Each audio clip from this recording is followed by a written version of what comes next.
कैसे आप सभी लोग, उम्मीद करता हूँ आप लोग बहुत अच्छे होंगे। तो ये वीडियो उनके लिए है जो क्लास बोर्ड में जाने वाले हैं, जैसे कि क्लास 12th में, क्लास 10th में।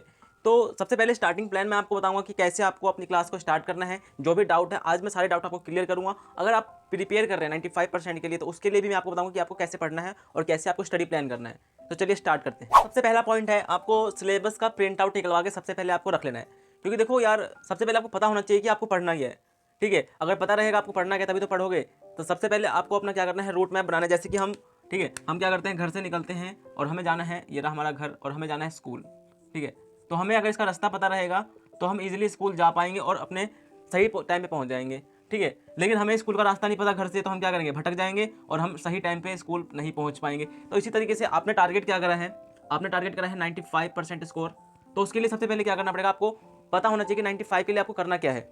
ठीक है, तो सबसे पहला पॉइंट क्या है, आपको अपने सिलेबस को जानना है कि सिलेबस क्या है। कुछ बच्चे क्या होते हैं ना, एंड तक, पेपर के लास्ट दिन तक उनको ये नहीं पता होता कि सिलेबस में क्या है, सिलेबस में कटा क्या हुआ है और सिलेबस में पूछा क्या जाना है, पेपर में किस टाइप के क्वेश्चन आएंगे, कुछ नहीं पता होता। तो सबसे पहला आपको क्या करना है, पहले दिन से ही आपको अपने सिलेबस को पता करना है।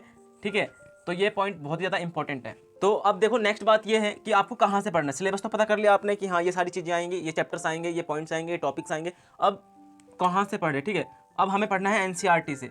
सबसे पहला, अगर आपकी स्टार्टिंग है ना, तो स्टार्टिंग में ये बात ध्यान रखना कि आपको एनसीईआरटी के अलावा कोई सी बुक पे ध्यान नहीं देना, एनसीईआरटी से पढ़ना है आपको। ठीक है, स्टार्टिंग में मान लो कि आपने क्या किया, अक्टूबर तक आपने एनसीईआरटी का पूरा टॉपिक, पूरा कॉन्सेप्ट अच्छे से कवर कर लिया। उसके बाद आप एडिशनल बुक कोई सा और, ठीक है, खरीद सकते हैं और वहाँ से आप पढ़ सकते हैं एक्स्ट्रा।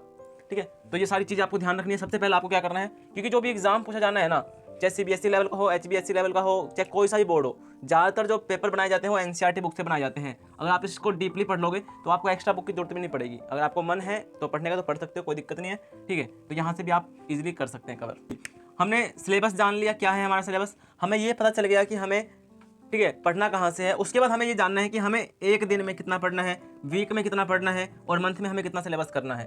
ठीक है, तो हमें प्लान करना पड़ेगा, मंथली, वीकली और डेली हमें क्या करना पड़ेगा, प्लान करना पड़ेगा कि मेरे को, जैसे कि हमने डेली प्लान किया, मेरे को आज 4 पेज पढ़ने हैं। ठीक है, वीक में मुझे 20 पेज पढ़ने हैं, मंथ में इतने पेज पढ़ने हैं, मुझे ये सारे टॉपिक कवर करने हैं, चैप्टर कवर करने हैं, यहाँ तक मुझे मंथ में कवर करना है। तो ये सारी चीज़ें आपको, ठीक है, सिलेबस को पहले ब्रेक करो। जैसे कि सिलेबस में क्या है, 15 चैप्टर हैं, चैप्टर 1 है, चैप्टर 1 में मान लो कि 4 टॉपिक्स है, तो 2 आज पढ़ूंगा, 2 कल पढ़ूंगा। तो इस तरीके से आप, जो सिलेबस है वो बहुत बड़ा है, तो सिलेबस को क्या करोगे, आप छोटे छोटे टुकड़ों में बांट लोगे और डे वाइज उसको क्या करोगे, डिवाइड कर दोगे। मैं तो कहता हूँ कि ना, आपको वीकली प्लान करने की जरूरत नहीं है, मंथली प्लान करने की जरूरत नहीं है, आप डेली प्लान करो। क्या होता है कि ना, जैसे कि हमने मंथली प्लान किया, चलो मैं बताता हूँ वीकली का। जैसे कि हमने क्या कर लिया, वीकली प्लान कर लिया, तो वीक में कितने दिन होते हैं, 7 डेज होते हैं। चलो हमने क्या किया, मंडे नहीं पढ़ा, ठीक है, ट्यूसडे नहीं पढ़ा, हम बोलेंगे चलो वेडनेसडे को पढ़ लेंगे। तो हम क्या करेंगे, काम को अपना टालना सीख लेंगे। यहाँ से काम को टालोगे आप, ठीक है, तो टालना नहीं है। इससे अच्छा क्या रहेगा, आपको डेली प्लान करना है। यहाँ से आपको काम को टालने की जो है आदत कम हो जाती है, क्योंकि डेली का काम है, डेली का काम डेली आप आराम से इजीली कवर करोगे। ठीक है, तो आई होप आपको समझ में आया होगा ये पॉइंट। आगे चलते हैं। अब मोस्ट इंपॉर्टेंट चीज़ की आपको करना क्या है, यहाँ से हमने सारा चीज़ पढ़ लिया, उसके बाद हमें इस चीज़ पे ध्यान देना है। ये चीज़ हम क्या करते हैं, पी वाई क्यूज का मतलब क्या होता है, प्रीवियस ईयर क्वेश्चन पेपर।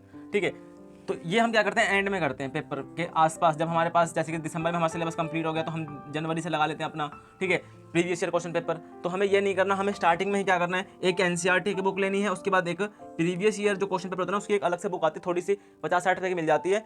तो वहाँ पे आपको क्या करना है, जो भी चैप्टर, मान लो कि चैप्टर नंबर 1 पढ़ लिया हमने, चैप्टर नंबर 2 पढ़ लिया, इससे रिलेटेड जो भी क्वेश्चन पिछले साल, मतलब कि पिछले कई साल में क्वेश्चन पूछे गए हैं, उसको हमें क्या करना है, इस क्वेश्चन पेपर में से कवर करना है। जिससे क्या होगा, आपको ना मोटिवेशन मिलेगा। ठीक है, आपको पता चलेगा कि आपने कितना कॉन्सेप्ट कवर किया, कॉन्सेप्ट कवर को तो कर लिया, ठीक है, आप कितना उसको कवर कर पा रहे हो। ठीक है, तो वो चीज़ सारी है, यहाँ से आपको अच्छे से मोटिवेशन मिलेगा। क्योंकि देखो, पेपर आते आते ना अपने आप को बिल्कुल इस तरीके से मोटिवेट करना है, इस तरीके से प्रिपेयर होना है ना, कि पेपर में ना, पेपर के आसपास महीने में, मतलब कि कुछ दिनों पहले ही, ठीक है, हबड़ दबड़ नहीं करना, अरे मैं ये नहीं हुआ, मेरा वो नहीं हुआ। आपको पहले से ही प्रिपेयर करना है सारी चीज़ें। ठीक है, उसके बाद अगला पॉइंट है, यूर ओवन प्रॉपर नोट्स। अपने प्रॉपर नोट्स बनाओ। कुछ बच्चों की गलत आदत होती है कि वो क्या करते हैं, किसी से क्या करते हैं, नोट्स को बाय करते हैं। ठीक है, किसी के नोट्स चोरी कर लेते हैं, गूगल पे से कहीं से कुछ चोरी कर लिया। इससे अच्छा क्या रहेगा, स्टार्टिंग है आपकी अभी, स्टार्टिंग से क्या करना है, स्टार्टिंग से अपने नोट्स बनाने की आदत डाल लो।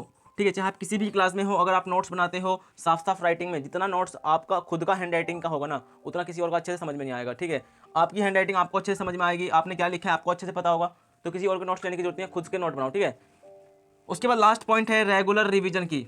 सबसे बड़ी बात, रेगुलर रिवीजन, जो रेगुलर रिवीजन करेगा उसी का अच्छा स्कोर आएगा। रेगुलर रिवीजन करना कैसे, देखो हमने पढ़ लिया फर्स्ट सेकंड चैप्टर, अब हमें थर्ड और फोर्थ पढ़ना है, फिर 5 पढ़ना है, फिर 6 पढ़ना है। इस तरीके से हम कंटिन्यू अपने सीरीज़ को आगे बढ़ाते जाएंगे। लेकिन जो हमने पीछे पढ़ा है ना कहीं हमें वो आगे डिफिकल्टी रहेगी कि वो हम भूल सकते हैं, ठीक है, हमारे माइंड से स्किप ना हो जाए। तो हमें क्या करना है वीक में, ठीक है, हफ्ते में क्या करना है, एक दिन ऐसा बनाना है जिस दिन हमें ओनली क्या करेंगे, रिवीजन करेंगे। जैसे कि मैंने पिछले वीक में क्या किया, 6 दिन थे और एक दिन प्लस, ठीक है, 6 + 1 7 दिन हो गए।